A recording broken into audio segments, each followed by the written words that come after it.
মির্জা তো আপনার পারিবারিক পদবি না, তাই না? এটা আপনি লাগাইছেন পরে। আপনার বাবার নামের আগে তো মির্জা নাই, তাই না? আপনার বাবার নাম আব্দুর রাজ্জাক। আপনার এখান মির্জা লাগাইতে হইল ইনফিরিয়রিটি কমপ্লেক্সে এলিট হইতে চাইছেন, নতুন বাংলাদেশের এলিট হইতে চাইছেন না? টাকা পয়সা হয়েছে, এখন মির্জা না থাকলে কেঙ্কা হয়? অসুবিধা নাই, বাঙ্গুল্যান্ডে এভাবে সব এলিট গড়ে উঠছে, ওই যে সোহরাওয়ার্দীর বডিগার্ড থেকে। আচ্ছা যাই হোক, মির্জা আব্বাস তো এরা ব্যাংকের মালিক, জানেন তো? ঢাকা ব্যাংক 1995 সালে ব্যাংকটা প্রতিষ্ঠিত হয়, মির্জা আব্বাসই প্রতিষ্ঠাতা। এই ঢাকা ব্যাংকটা দেশের প্রথম দিকের বেসরকারি মালিকানায় প্রতিষ্ঠিত ব্যাংকগুলোর মধ্যে অন্যতম ব্যাংক। কোনো সমস্যা হয়নি। অনেক ব্যাংকের সমস্যা হয়েছে, জয় বাংলা হয়ে গেছে হাসিনার আমলে, মির্জা আব্বাসের ব্যাংকের কোনো সমস্যা হয়েছে? হয় নাই। হ্যাঁ, তো ব্যাংক প্রতিষ্ঠার টাকা পেলেন কেমনে মির্জা আব্বাস ভাই? আপনার ফ্যামিলি কি জমিদার ছিল? একদিকে মির্জা ফখরুল আর একদিকে মির্জা আব্বাস, দুই দিকে দুই মির্জা বিরামহীনভাবে সোশ্যাল মিডিয়ার পিছে লাগিয়েছে। বিএনপির Mirza to the power square, এদের সঙ্গে আমাদের বিরোধটা অনিবার্য ছিল, মানে সোশ্যাল মিডিয়া। জুলাই আগস্ট বিপ্লবের মধ্যে দিয়ে যে নতুন বাংলাদেশ গড়ার স্বপ্ন আমাদের তরুণ প্রজন্ম দেখতেছে, সেই নতুন বাংলাদেশে মির্জা আব্বাসদের রাজনৈতিক নেতৃত্ব মূল্যহীন হয়ে পড়ছে। যেই বয়সে অবসরে যাওয়া উচিত, সেই বয়সে তার চাইতে অল্প বয়সের লোকদের সাথে দ্বৈরতা লিপ্ত হওয়ার চেষ্টা করাটা নিরেট বোকামি। এই বোকামির মূল্য দিতে হবে মির্জা আব্বাসকে। সরি মির্জা আব্বাস ভাই, আপনার রাজনীতি থেকে অবসরটা গৌরবময় হইতে পারত, আনন্দময় হইতে পারত। আপনি লজ্জার অপমানের সঙ্গে বিদায় নেবেন, কি আর করা। কাউকে শয়তানে কখনো লাড়ে চারে, আপনারও শয়তানে লাড়ছে।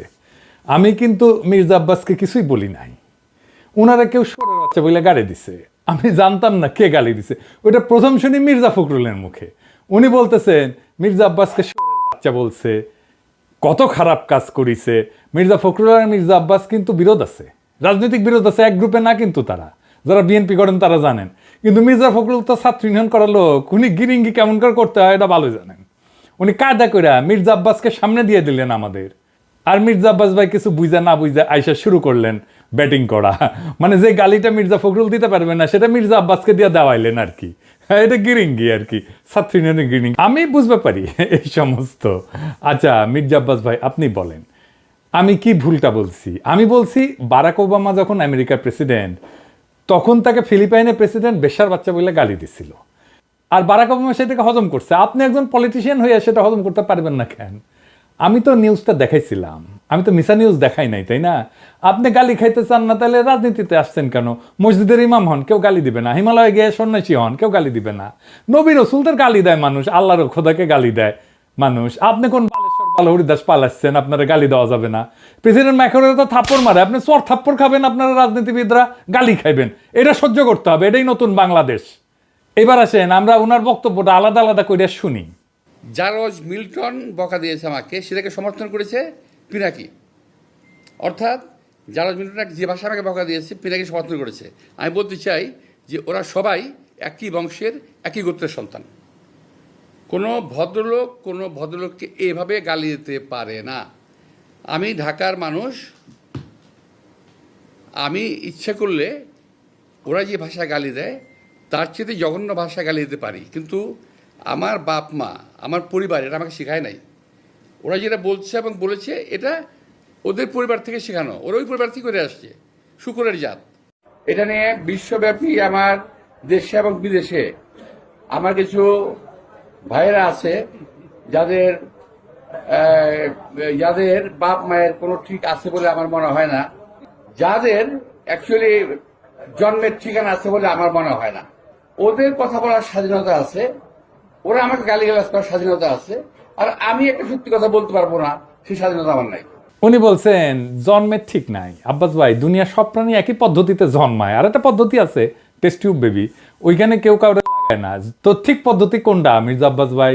আর আপনি কোন পদ্ধতিতে জন্মাইছেন? আর আপনি যে পদ্ধতিতে জন্মাইছেন সেটা যে ঠিক, এই সার্টিফিকেট আপনারা কে দিছে? হ্যাঁ, তবে আপনি দাবি করতেই পারেন যে আপনারা যারা গালি দেয় তারা বৈধ বাবা মায়ের সন্তান না। আমার অনুমান আপনি সেটাই বলছেন, বৈধ পিতামাতার সন্তান না হইলে সে গালিবাজ হয়। আপনার এই অনুমানেরও কোনো ভিত্তি নাই। আপনার কি জানা আছে যে লিওনার্দো দা ভিঞ্চি, হ্যাঁ চেনেন? আপনার চেনার কথা না অবশ্য, ও বৈধ পিতামাতার সন্তান না কিন্তু। এমনকি শেক্সপিয়ার চিনেন? আপনার চেনার কথা না। চার্লস ডিকেন্স চিনেন? আলেকজান্ডার দ্য গ্রেট, কেউই বৈধ পিতামাতার সন্তান না। নাম শুনেছেন বাক? হ্যাঁ, মিউজিশিয়ান শুনেছেন? তার কোনো মিউজিক শোনার কথা না আপনার। হ্যাঁ, আগাস্টাস সিজারের নাম শুনেছেন? স্টিভ জবসের নাম শুনেছেন, এমনকি জ্যাকি চ্যান সিনেমা দেখেছেন, দুটা কেউই বৈধভাবে বিবাহিত বাবা মায়ের সন্তান না।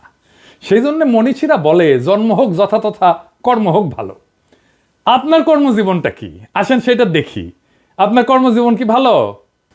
না মির্জা ভাই, আপনার কর্মজীবন ভালো না। আপনার কর্মজীবন কলঙ্কে ভরা। না, আমি কোনো পত্রিকার নিউজ নিয়ে আপনার চরিত্র হনন করব না, ওইটা আমার কাজ না। 2015 সালে আপনি আপনার নিজের দাখিল করা হলফনামা থেকেই দেখাবো। আসেন আমরা আমাদের ঠিক পথে জন্ম নেওয়া মির্জা আব্বাস ভাইয়ের আমলনামা দেখি। আচ্ছা মির্জা আব্বাস ভাই, মির্জা তো আপনার পারিবারিক পদবি না, তাই না? এটা আপনি লাগাইছেন পরে। আপনার বাবার নামের আগে তো মির্জা নাই, তাই না? আপনার বাবার নাম আব্দুর রাজ্জাক।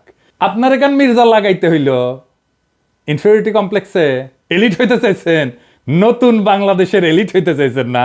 টাকা পয়সা হয়েছে, এখন মির্জা না থাকলে ক্যাঙ্কা হয়, অসুবিধা নাই। বাঙ্গুল্যান্ডে এভাবেই সব এলিট গড়ে উঠছে, ওই যে সোহরাওয়ার্দীর বডিগার্ড থেকে। আচ্ছা যাই হোক, মির্জা আব্বাস তো একটা ব্যাংকের মালিক, জানেন তো?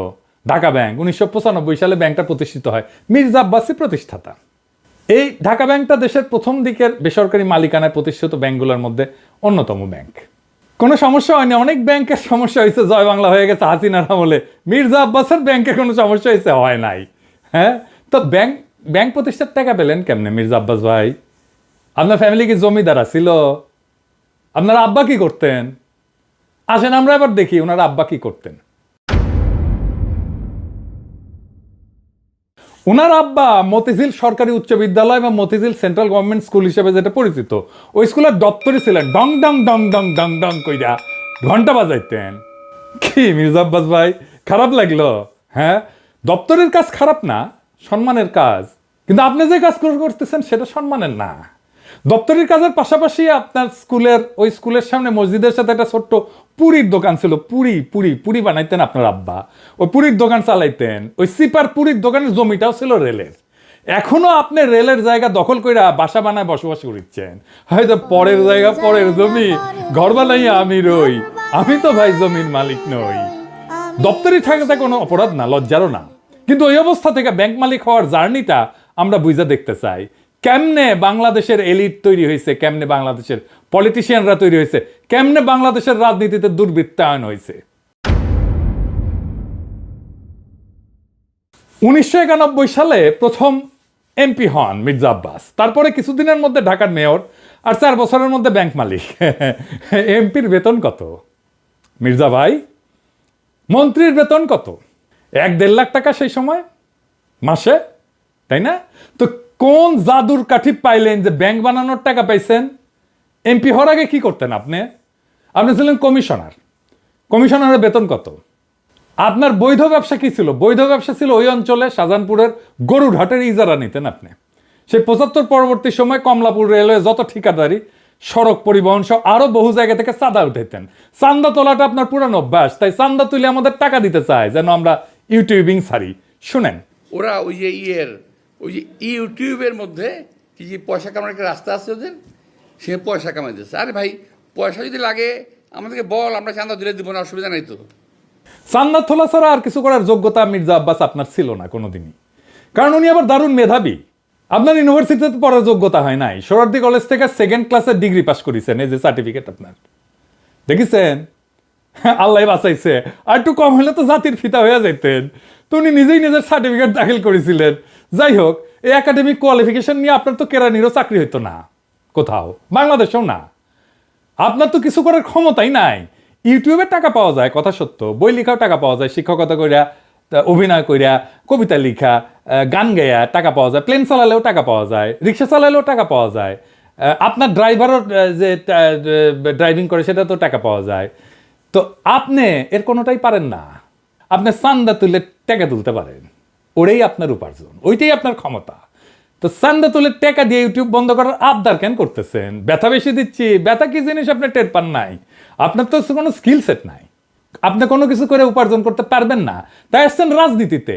এটাই বাংলাদেশের রাজনীতির মধু। আপনি ব্যবসাও পারেন না, তাই পারলে এন্টারপ্রেনার হইতেন। তো সম্পদ তৈরির জন্য চান্দাবাজি করেছেন, করেন, এখনো করেন, বোঝা গেল। কিন্তু কোন জাদু বলে ব্যাংক বানাইছেন সেটা আমরা খুঁজে দেখবো, গলায় পাড়া দিয়ে এটা বের করব।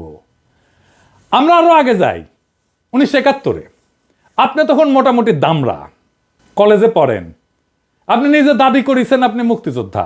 শোনেন, মূলত আমি এক কথা বলতে পারবো যে ওই 26শে মার্চের রাত্রে যদি আমরা ওই আওয়াজ না পেতাম, যদি আমরা, তাহলে দেশের মানুষের ভাগ্য নিয়ে বহু লোকই সিনেমিনি খেলার সুযোগ পেত, সেটা আর পায়নি। পরবর্তীতে আমরা মুক্তিযুদ্ধে যাই এবং দেশের স্বাধীনতা যুদ্ধে অংশগ্রহণ করি। এটা আবার বিএনপির পেজ থেকে শেয়ার দেওয়া। এই বক্তব্যে উনি বলছেন মুক্তিযুদ্ধে কি করেছেন সেটার কোনো কিন্তু উল্লেখ নাই। 25শে মার্চে কি হয়েছে, শাহজাহানপুরে ওনার বাসা থেকে কি দেখেছেন, ওইটুকুই শুধু বলতে পারেন, তার বাইরে আর যাইতে পারেন না। তার বাইরে গেলে জিয়াউর রহমান মুক্তিযুদ্ধের ঘোষণা অমুক তমুক ওই জায়গায় চলে যান। উনি কোথাও মুক্তিযুদ্ধ করেন নাই। কোন সেক্টরে যুদ্ধ করেছেন, কোথায় ট্রেনিং নিছেন, কারা ছিল সহযোদ্ধা, মিছা কথা কইতে লজ্জা লাগে না মির্জা আব্বাস? এটা চেনেন? 1971-এ পাকিস্তানি বাহিনী তার নাম শুনলে কাপড় নষ্ট করে ফেলতো। ঢাকার গেরিলা মুক্তিযোদ্ধা সাদেক হোসেন খোকার দলের। আমি তার কাছ থেকে জানছি আপনি মুক্তিযুদ্ধ করেন নাই। এমনকি আপনি এই যে যারা মুক্তিযুদ্ধ করছে একই সময় ঢাকায়, আজম খান, ইকবাল সুফি, আলমাস লস্কর, কাজী মোহাম্মদ হেদায়েতুল্লাহ, মোহাম্মদ শফি, খুরশিদ আব্দুল মতিন, আবু তাহের, মোহাম্মদ বাশার, খন্দকার আবু জায়েদ, জিন্না, ফরাদ জামিল, ফুয়াদ, মোহাম্মদ শামসুল হুদা, ডক্টর নিজাম, জাহের, কোসি, ঢাকার মুক্তিযুদ্ধের সেই উজ্জ্বল নামগুলা কারো বন্ধু সার্কেলের লোকও আপনি ছিলেন না। 1971-এ মুক্তিযুদ্ধের যাওয়ার সাহস হয় নাই, আজ এসছেন 71 বাঁচাইতে, দ্বিতীয় স্বাধীনতাকে অস্বীকার করতে। বাহ বাহ, চমৎকার চমৎকার। আর এক জাফর ইকবাল রাজনীতিতে আবার বলছেন আমরা নাকি হাসিনারে যারা সমর্থন করছে সে ব্যবসায়ীদের বিরুদ্ধে কিছু বলি না। শুক্রের গ্রুপ ওরা কিন্তু দেখেন, ওরা শুধু রাজনীতিবিদদের পিছনে লেগেছে, কিন্তু যারা নাকি এই যে হত্যাকাণ্ড ঘটালো, এই যে ছাত্রদের হত্যাকাণ্ডটা ঘটালো, একটা বিশাল একটা ব্যবসায়ী গ্রুপ আছে না? আপনারা দেখেন নাই 3 তারিখে, 3 তারিখে আগস্টের 3 তারিখে যারা হাসিনার সঙ্গে দেখা করেছিল, মিটিং করেছিল এবং বিভিন্ন ভাষায় তাকে এমনভাবে কথা বলেছিল যে হাসিনা খুন করতে উৎসাহিত হয়েছিল, তাদেরকে এমনভাবে প্রভোগ করা হয়েছিল যে হাসিনাকে খুন করতে উৎসাহিত করা হয়েছে। সেই লোকগুলোর সম্বন্ধে তারা কিছু বলে না, তারা কিছুই বলে না, তার মুখে কোনো শব্দ নাই। তো মির্জা আব্বাস কি শুক্রে 8 দিন হইলে আমার ভিডিও দেখেন, তিনি কি কাউরে ছাড়িছে? হাসিনা যখন ক্ষমতায় তখন একটা এপিসোডই করছে আলাদা করে ফ্যাসিবাদের সমর্থক ব্যবসায়ীদের, এডিটর সাহেব দেখে দেন না কিছু এক না ওটা থেকে। এফবিসিসি এর একটা কনফারেন্স আছে, সেইখানে বাংলাদেশের ব্যবসায়ী নেতারা হাসিনাকে সামনে রেখা নানাভাবে তেল দিছে, শেখ হাসিনার নামে জয়ধ্বনি দিছে, গানের কলি ব্যবহার করে হাসিনার মন পাওয়ার চেষ্টা করছেন। হাসিনাকে যারা উৎখাত করতে চায় তাদের দেখে নিবে বলছে হাসিনাকে যারা উৎখাত করতে চায় তাদের ঠেকায় দিতে বাংলাদেশের ব্যবসায়ীরাই যথেষ্ট। জয় শেখ হাসিনা, জয় শেখ হাসিনা। সালমান ভাই রাঘব আমাকে বলছে বলার জন্য, হ্যাঁ শেখ হাসিনা সরকার, শেখ হাসিনা সরকার, শেখ হাসিনা সরকার। কিন্তু হাসিনা যাওয়ার পরে আপনার সামনে কেন সময় টিভির মাইক্রোফোন এডিটর সাহেব বড় কইরা দেখান, মাথার উপরে কেন চ্যানেল 24 এর লোগো? ওরা কি আপনার দুলাভাই লাগে নাকি আপনার চান্দা দেয়? আবার শোনেন, বলতেছে আমরা নাকি সবার পিছিয়ে লাগি। এই গোষ্ঠী কখনো বাংলাদেশকে স্থিতিশীল থাকতে দেবে না, কখনো আমার বিরুদ্ধে, কখনো ওর বিরুদ্ধে, কখনো তার বিরুদ্ধে লেগেই থাকবে।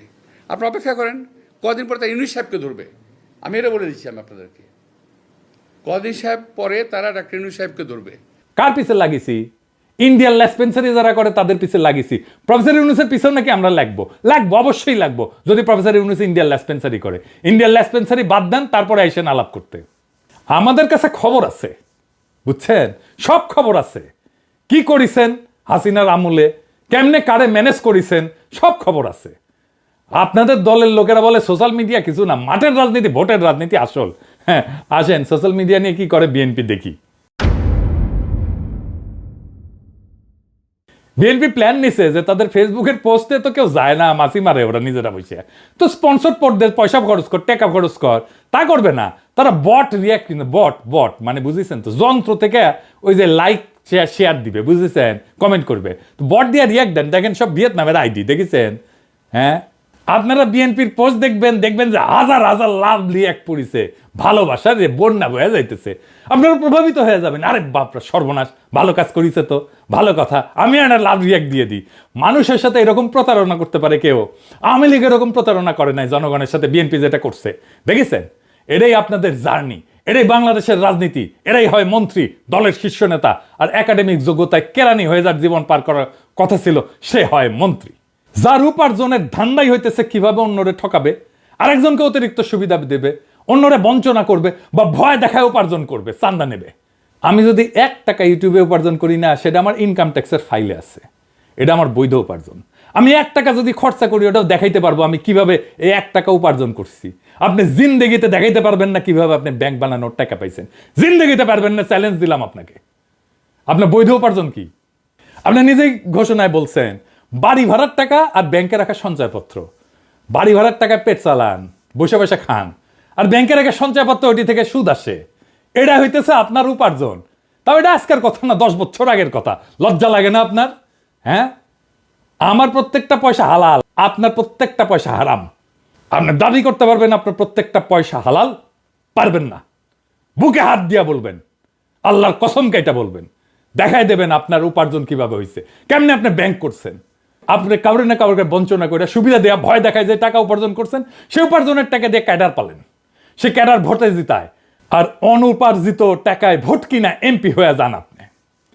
আপনার দলের লোকেরা ভোটের কথা বলে, ভোটের কথা গপ্প শুনেন না আমাদেরকে। নমিনেশন কিনতে হয় পার্টি থেকে চান্দা দিয়া, তারপরে টাকা ছিটায় ভোট কিনতে হয়, কেন্দ্র দখল করতে হয়, জাল ভোট দিতে হয়, এই দিয়েই চলছে এতদিন।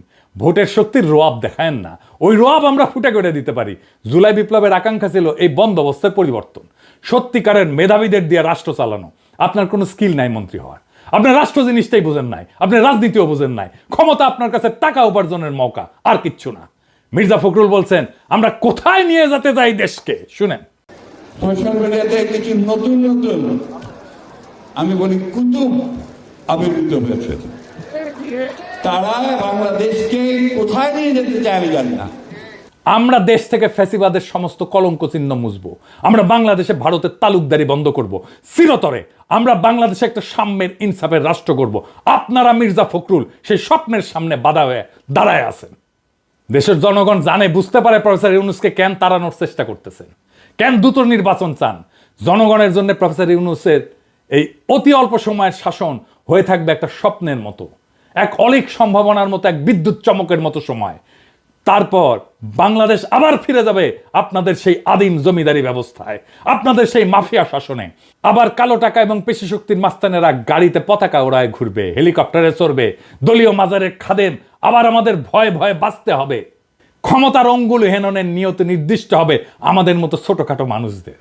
আমরা জানি আমাদের দাসের জীবন, আমরা পুতুল নাচের রীতি কথার দুর্ভাগ্যপীড়িত জাতি, সমাজের সবচেয়ে অযোগ্য, অশিক্ষিত, দাম্ভিক, অসৎ মানুষের বড় গলা শোনা ভয়ের রাজ্যে জীবন মৃত আমরা জানি আপনাদের বসংবৎ কোটাল পুত্রের ভিন্ন মতের আগাছা কেটে ফেলার অভিযানে আমরা যে কোনো সময় কচু কাটা হয়ে যেতে পারি।